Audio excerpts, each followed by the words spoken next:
आज आम बनइबा लवंग लता। लवंग लता कौन कौन दरकार देखि नियंतु। फास्ट आम मैदा हाफ किलो नहीं जीवा, तापर आम लुण टिके देदेबा। हाफ किलो 100 ग्राम तेल देदेबा। तेल को मैदा संगे भल भाव चकटी नवा।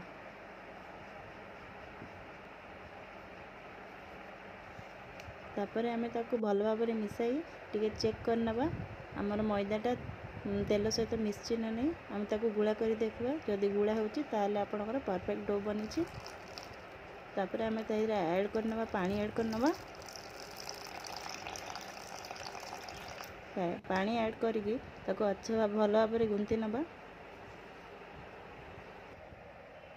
तापर आमर डो बनिकी रेडी हो जिवो। ताको आम भल भाव घोड़े नवा।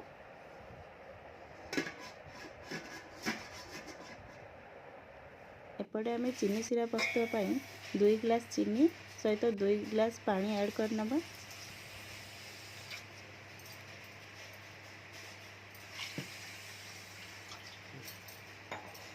तापर आम ताको गैस ऑन करनवा। गैस ऊपर बसाई ताको भल भाव मिसाई नवा।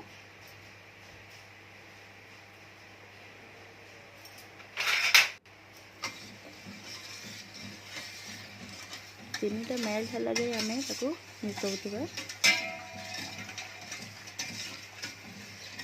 तापर आम से 2टा इलायची फुटिकी पकई नवा। तापर पुणी थरे आम ताको चलाई नवा। देखंतु आमर बॉयल आस जाइए। चीनी सिरा फुटिबा स्टार्ट कर नहीं। आम आउ गोटे पैन रे नड़िया कोर प्रस्तुत करनवा। नड़िया कोर सहित आम चीनी ऐड करी ताको भल भाव भाजी नवा।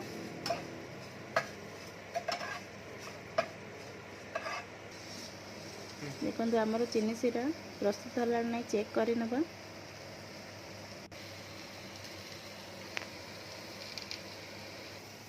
आम देखा एवं आम हाथ में तार बनूची ना नहीं। जदि बन जाए आपणकर चीनी सिरा परफेक्ट बनी जाइए। आम नड़िया कोर भी भाजिकी प्रस्तुत हो जाइए। एबे आम आगर गुंथी रखि डो को काढ़ी टिके पुणी थरे चकटी नवा। गोल गोल पेड़ा बनई नवा लवंग लता बनवाई। तापर आम तेल कि मैदा साहाय्य ताकू रोटी आकार बनई नवा। मझिरे नड़िया पुर देदेबा। चारि साइड टिके पानी लगे नवा। पुणी ताकू फोल्ड कर नवा।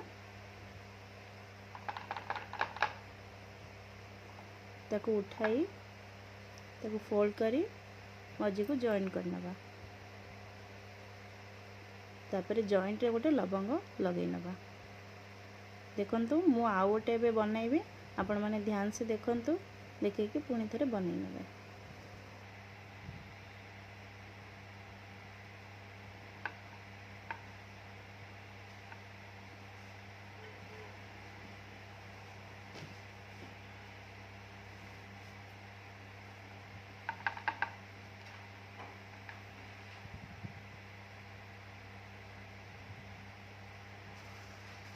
एपरी भाव आम समस्त पेड़ा गुड़ाक बनई रखा।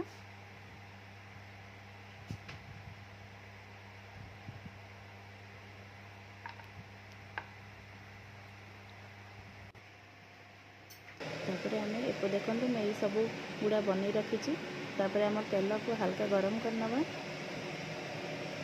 तेल हल्का गरम हो सारा पर आम से लवंग लता गुड़ा को पकई नवा। एवं ताको स्लो गैस रे ताको भाजी नवा।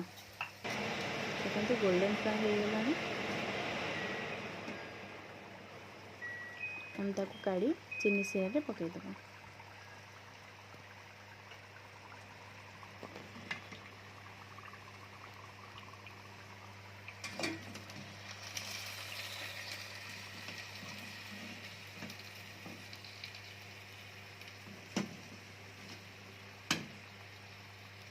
देखो चीनी सिरा पकई सारा पर हम ताको 5 मिनट खंडे छाड़ी नवा।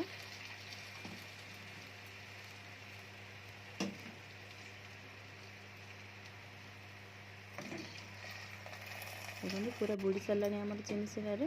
तापर आम ताको प्लेट को काढ़ी आमर परफेक्ट लवंग लता रेडी हो गला। Thank you. कमेंट्स रे कहिबे केमती लागला।